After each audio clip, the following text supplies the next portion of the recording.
Welcome back. Welcome back. After that great segment of talking Julio Jones, Atlanta, and the Tennessee Titans with Dollar White, I figured I'd change it up and drive down to Jacksonville. And I stopped and picked up a guy that is very, very well versed on the Jacksonville Jaguars. That's Mr. John Reid, who actually covers the Jacksonville Jaguars for the Florida Times Union. How you doing tonight, sir? Hey, I'm doing good, man. We're here with the Trevor Lawrence bandwagon. So, I'm sure it's expanding each and every day, right? yeah, each practice, each day. Urban Meyer, Urban Meyer. It's the Urban Meyer / Trevor Lawrence town on the St. Johns River. Well, I would think that Tim Tebow may be driving that whole thing. Well, I'll tell you what, it's a lot of interest, but man, he doesn't look no more than the four-string tight end to me. But he can catch. I give him that.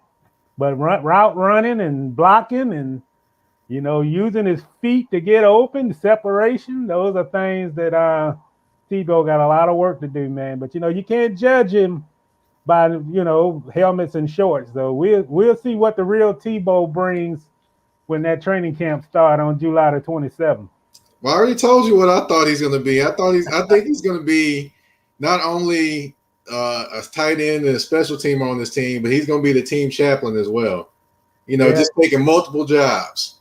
Yeah, I agree with that. And he's also been working as middle linebacker on the scout team. I'm not even going to touch that one, man. Yeah, don't touch that. He got one of those old silo things on his helmet, the red one. So, hey, man, we just see what we see for the limited time that we out there on the field. But they got a long ways to go, man. Gotcha. Speaking of a long way to go, there is a 18-week season. Of course, there's only 17 games because there's a bye week, but there's 17 games that the Jacksonville Jaguars have this season. There's a lot of optimism, of course, obviously, with Urban Meyer, Trevor Lawrence, Travis Etienne, the free agent acquisitions. But it comes down to wins and losses and execution. And Jacksonville hasn't necessarily been good with that the last couple of years. They're hoping with Urban Meyer, probably be better. So what we're going to do tonight is this, John. We're going to break down the schedule of the Jacksonville Jaguars, and we're going to predict wins and losses for them. Oh, man. I'm excited for this opportunity. Well, I don't know if you're giving me sarcasm or you're being for real, but hey, either way, we're going to get it done tonight. Yes, sir. We've got the first game of the season. They're heading to face the Houston Texans in Houston. And I will say it's a winnable game for them. It should be a winnable game for them. But in my mind, I'm thinking the Houston Texans have been disrespected and talked bad about the entire offseason. They've talked about what they don't have and everything like that. They're going to come out pretty scrappy, and they're going to eke out a win at home against the Jacksonville Jaguars. Oh, man.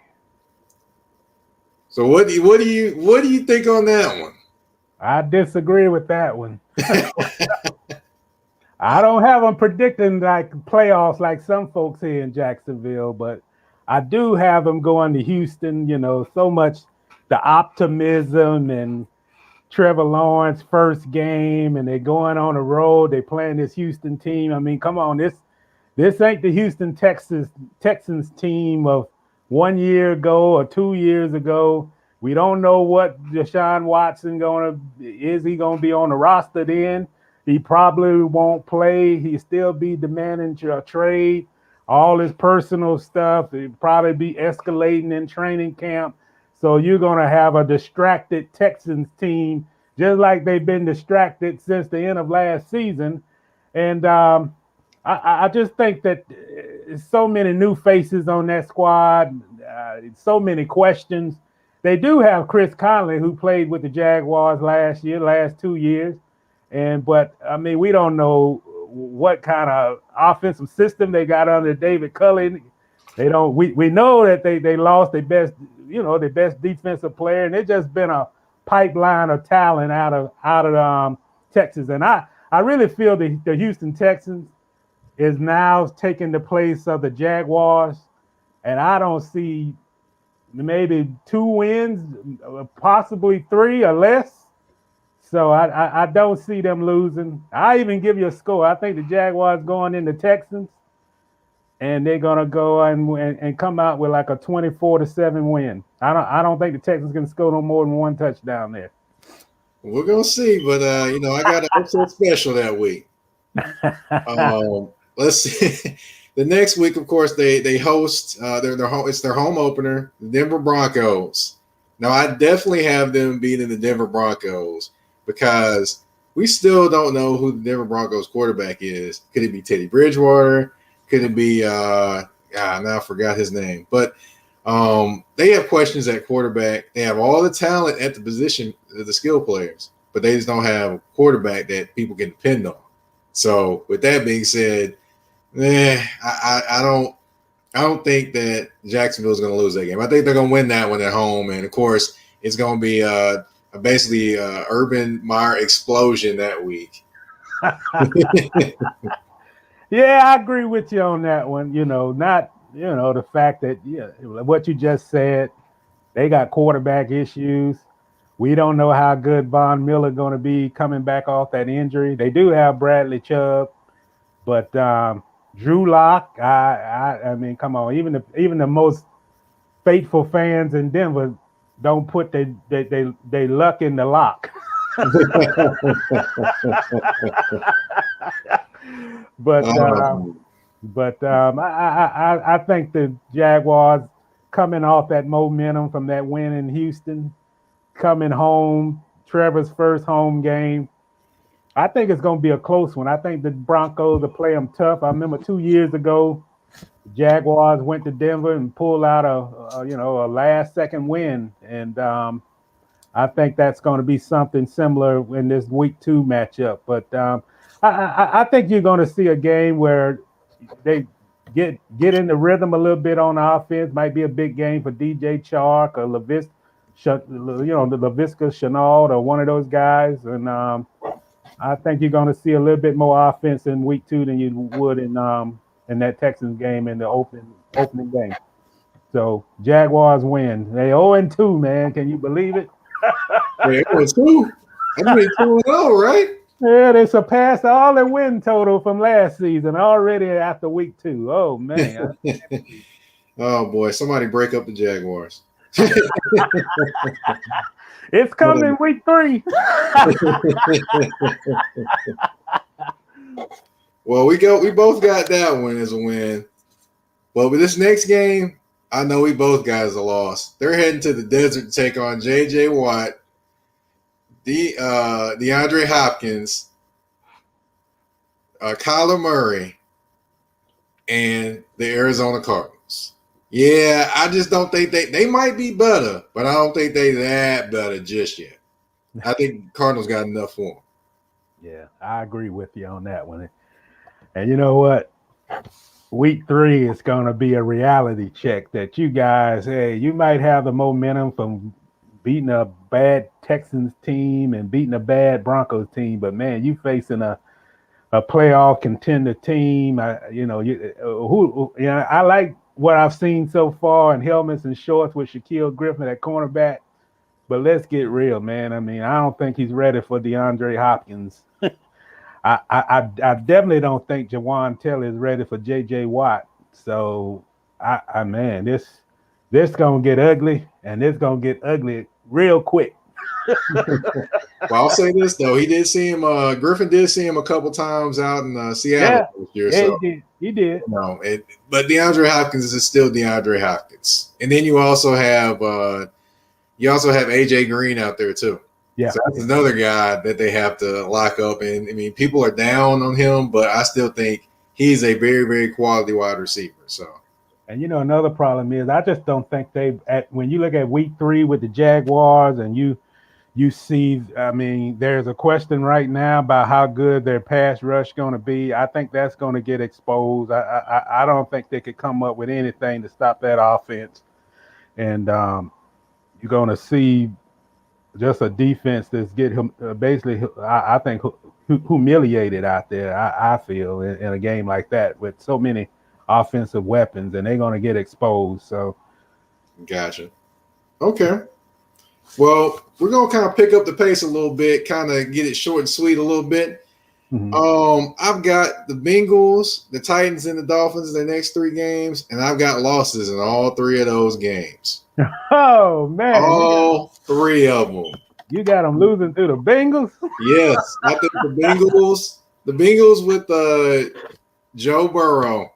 Joe Burrow has got weapons this year. He might not have the greatest offensive line, but he's got weapons. And I think those weapons are going to cause problems. Mr. T. Higgins, Jamar Chase. I mean, you got weapons and you got a running back too. Yeah. I think they're going to get with him this year. Yeah, I tell you what. Joe Mixon, man, he had a field day against them last year. 151 yards, and they made him look real bad. So I agree with you with that. A lot of weapons. Joe Burrow had a great game last year. I don't think anything going to be different, that he'll still have a great game. But I actually think these guys might pull this out against the Bengals on a Thursday night. So I have them winning against the Bengals. I have them going to definitely losing to the Titans. I mean, need we even talk about that game? I mean,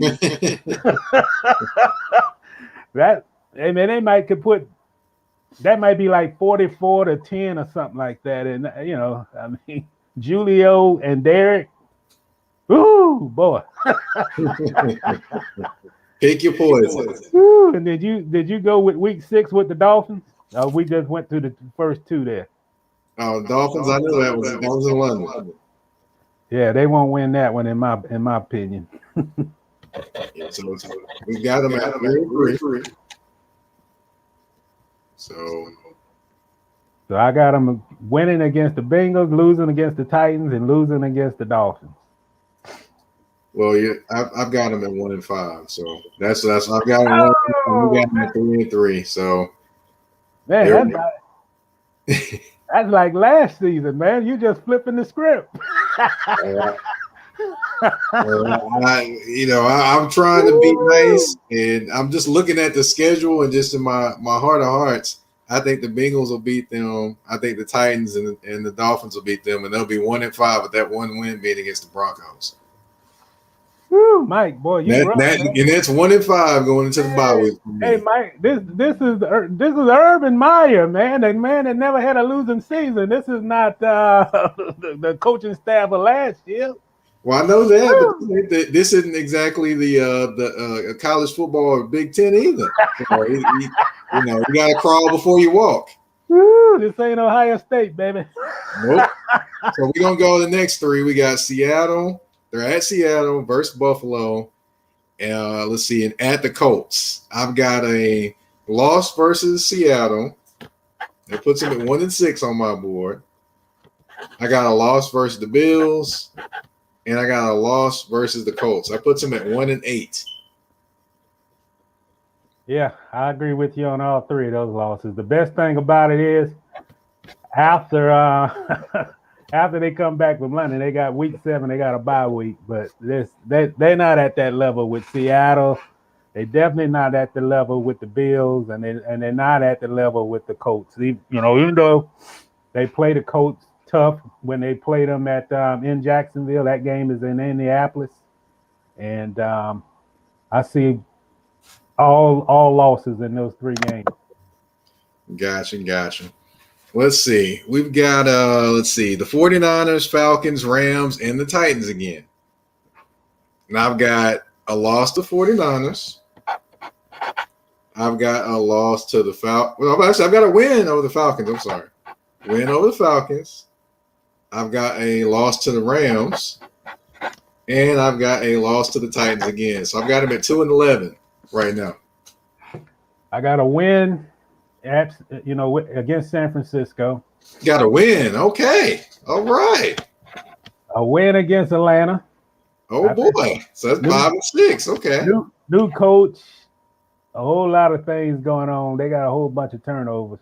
Mm-hmm. And I definitely got them losing to the Rams, man. And that's going to be an ugly loss. They go on the road to play the Rams, and Jalen Ramsey with his new number 5.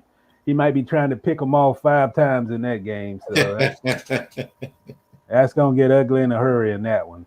Uh-huh. So I got them, 1 win against San Francisco, 1 against Atlanta, and a big time ugly loss at the Rams on the road. Against the Titans, you got them losing again or winning? Oh man, come on, man. They may not beat the Titans over the next 2 seasons. So no, definitely not a win at Tennessee. And that one can get, back to back. You got to come off the road against the Rams and go back on the road at Tennessee.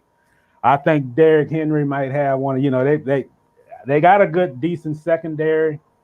I don't think it's good enough to stop the Brown and Julio Jones, but Henry going to have it just seems to me like when it gets November, December, Derrick Henry always seems to have a great game against the Jaguars late season. So that's going to get ugly, man. Yeah, Titans all the way. The Titans going to sweep them just like that.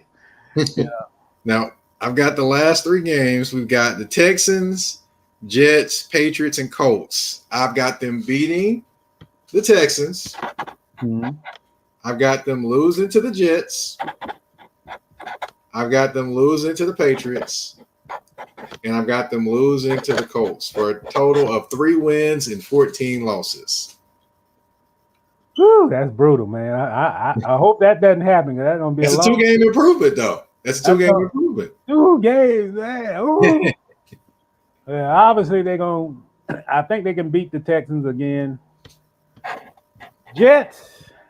I think the Jets can get them. I think the Jets might have overall better talent, and they got Keelan Cole, who was the receiver with the Jaguars last year, so that'd be like a avenging game for him. And no way they going up to New England and beat the Patriots the day after New Year, so that's a loss. And they always beat the Colts in Jacksonville, so at least Urban Meyer and Trevor Lawrence can end the season with a win. If Doug Marrone can beat the Colts 2 years in a row in Jacksonville, I think Urban Meyer can do the same. So I got them beating the Colts to end the season. All right. So I'm gonna give you my 3 things that I can take a look at that'll be like things that could change the season. Okay. The learning curve with Trevor Lawrence, how quickly he picks up everything that could change the season, whether it be wins or losses. Can Griffin create Griffin Island in Jacksonville? He's getting paid as the number 1 corner. Can he own being the number 1 corner, especially going against Julio, A.J. Brown? You're going against I'll throw T.Y. Hilton out there and Michael Pittman Jr. So you've got some competition. So that'll be interesting. And this year we'll get a good idea if he is actually that number 1 corner. And then also, let's see, how does Urban Meyer handle coaching grown men? He can coach anybody in college and root and do whatever there. Then, grown men, you're talking to grown men, they might have a little bit different take on how you're talking to them. And then plus, taking on losses. How does he deal with losses? Does he take the losses and take them as learning curves, or does he take them hard into heart? And, when losses have happened in his past, that's when health issues have come about too. So that's something to think about for me. Well, here's my 3. I think for this to be a turnaround season, it's definitely got to depend on Trevor Lawrence. I from what I've seen so far, this kid is going to be a quarterback that Jacksonville have never seen before. Just the ability to throw the ball in tight windows, the quick release, athleticism. He has all the boxes checked with that. Now, in order for Lawrence to be successful and this football team to be successful, it's got to depend on this offensive line. If that offensive line, as far as pass protection, is anything what it was last year, it's no way they can turn their season around. And from the looks of things, I think one of the biggest mistakes that they made in the all season was going with continuity and not going with we need to address the left tackle position, which they didn't do, and they got Cam Robinson. And then you look at thrusting a kid like Walker Little. He looks the part. I mean, he's 6'7", 325, but he's been out of football for 2 years. And if Cam doesn't produce, I mean, there's no question in my mind that Irvin will pull that hook and thrust this kid as a rookie at that position. And that's to me, I don't think that's a great thing, but that's all what they have. So I really felt that they should have either tried to make a trade or sign someone in free agency with experience, because that's definitely an issue. And even on the other side, Jawan Taylor, I think his Pro Football Focus rating was like a 56. He gave up 8 sacks, third most in the league. So those both end spots is definitely a question mark. And on the defensive side, this team has to play attacking, stop the run, and get more than 18 sacks that they had last year.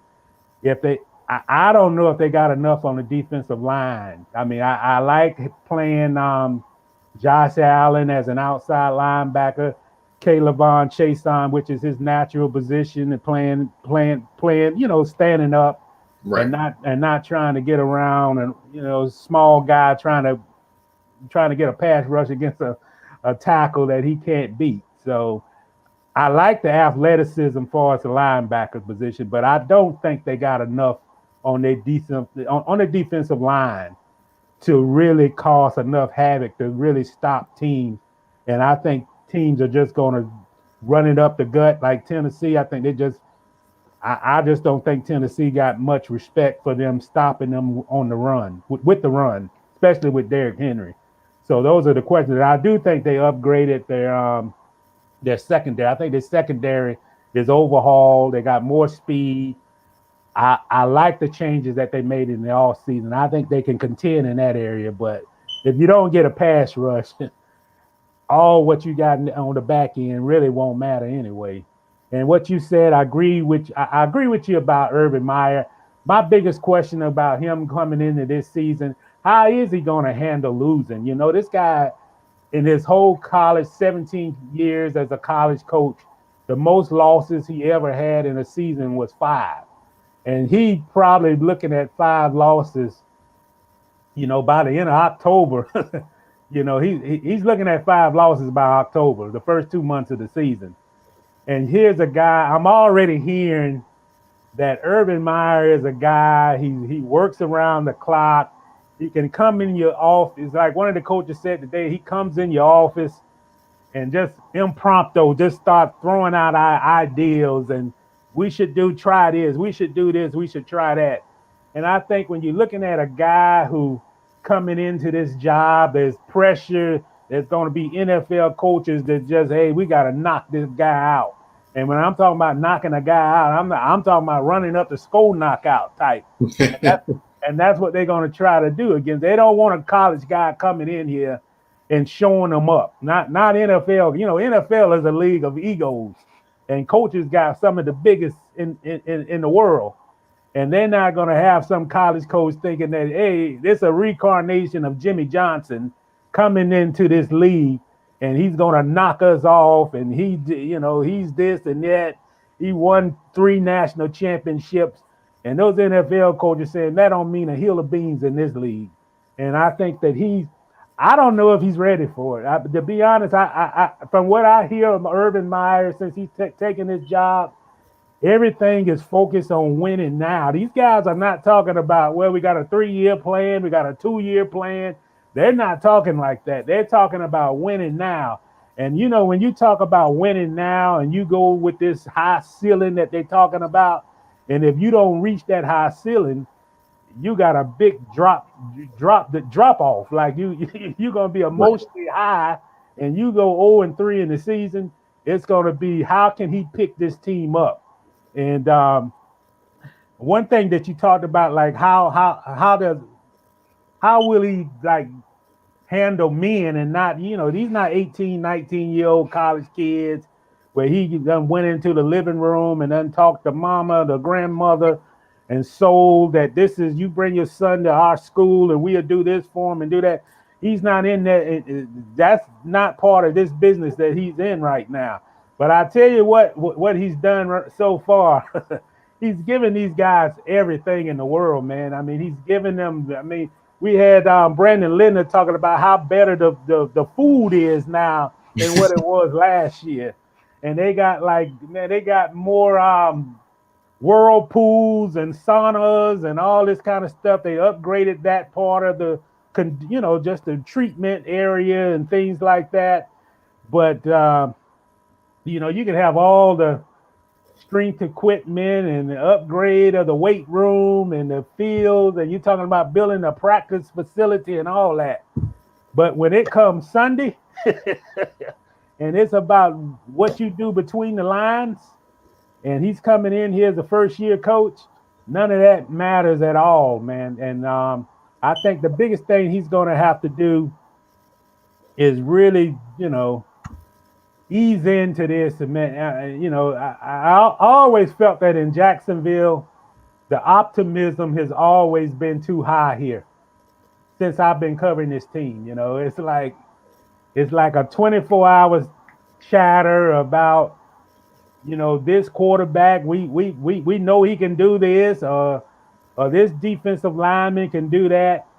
And when you playing more experienced teams, man, and they got more horses than you, it really puts your fan base at a at a situation where they they just take it, they take losing to heart because they've been talked about on the radio that they're going to do this. I mean, I think right now in Jacksonville, they really actually talking about, can Urban Meyer take the Jaguars to the playoffs? And I'm way like, too soon for that. I'm saying, like, wait a minute, let's slow this down, man. Let's like, wait a minute. They went 1-15. This not like you got the whole roster remade and there's a whole influx of new players. There's a lot of players, particularly that offensive line that was on. They were part of that 1-15 disaster, and they're back. And just, you can't fix all of the holes that this team has in one off season. It's not going to happen. So right. if they get 6 wins, that's an improvement from 1-15. So I just think they got to like tone it down, and that message even has to come from the organization. You got to tone it down. There's nothing wrong saying you're in a rebuilding situation when you're 1-15, man. Right. That's what I'm thinking as well. But you did say they were going to be 7-10, so we'll keep an eye on that one. I got 3-14, so yeah, that's because the schedule at the start of the season is not as strong as it is at the end of the season. But when you go in to play Seattle on the road, got to go to London to play the Dolphins, and you got to play New England. And I mean, come on, man. It don't take a rocket scientist, or it don't take a magnifying glass to see that Jaguars don't have that talent or the experience to match up against teams like Seattle yet, or Arizona, any of those playoff teams. I hear you. I understand. So we went through everything. We went through the Jaguar schedule. I got them again at 3-14. You got them at 7-10. We talked about a few things that could change or make or break the season. Of course, we both agree that Trevor Lawrence and Urban Meyer are going to be key in that one. Of course, you did mention the offensive line, defensive line as well. John, I want to thank you for coming on again. I want to, if you would, give everybody how they can reach out to you.